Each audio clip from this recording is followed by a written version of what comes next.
Perkara nomor 1078/PDTG/2002/PN Jakarta Selatan dengan agenda pembacaan putusan. Nah, para pihak dalam perkara ini yakni Ricky Helniha sebagai penggugat yang memberikan kuasa kepada Daniel P. Simanjuntak, SH, MICL, dan juga Angelia Inidiah Lasmaria, SH, melawan PT PLN Kantor Pusat.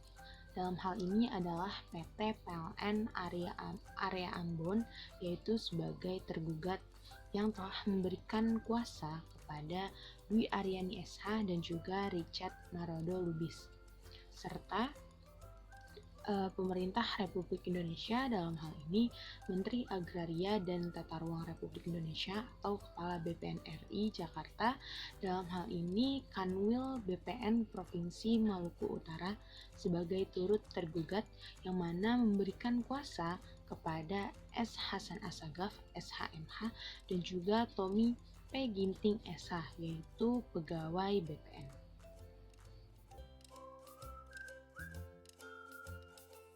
Bahwasannya almarhum Hendrik Helniha memiliki sebidang tanah seluas 13.000 meter persegi berdasarkan sertifikat tanah hak milik nomor 73 tahun 1982 di Desa Poka, yaitu bekas pemisahan dari sertifikat M.53/Poka.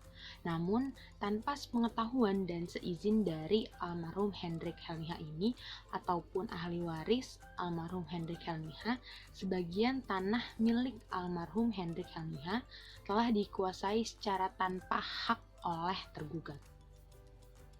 Kemudian bahwa dengan adanya penguasaan tanpa hak oleh tergugat atas tanah milik almarhum Hendrik Helniha ini, maka berdasarkan kesepakatan para ahli waris serta tergugat telah dilakukan pengukuran pengembalian batas bidang tanah, yaitu HM.73 atas nama Hendrik Helniha dengan luas 13.000 meter persegi yang berlokasi di Desa Poka, yaitu yang pertama pada tanggal 30 Agustus 2010, kemudian yang kedua pada 2 Maret 2011, dan juga yang ketiga pada 10 Februari 2021.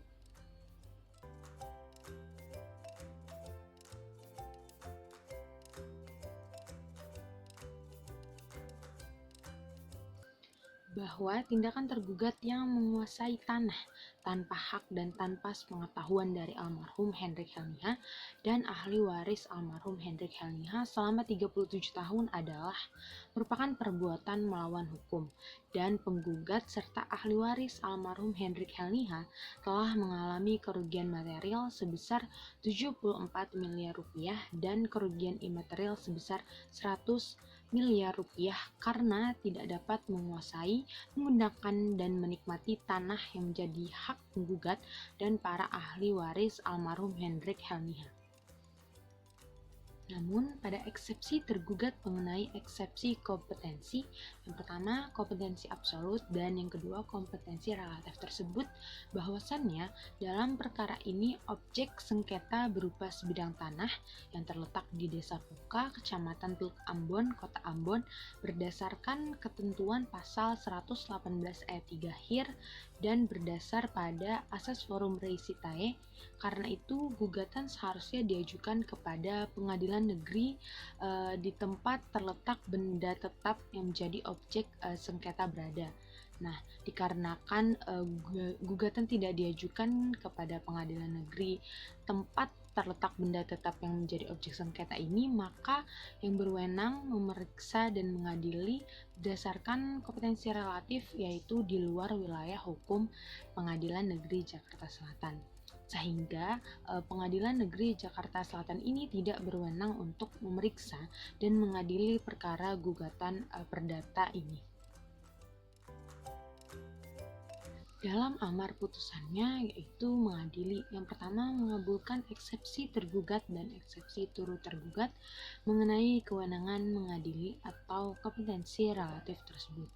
Yang kedua, menyatakan Pengadilan Negeri Jakarta Selatan tidak berwenang mengadili perkara nomor 1078-PDT-G-2022-PN Jakarta Selatan tersebut. Yang ketiga, menghukum penggugat untuk membayar biaya perkara sebesar Rp1.540.000.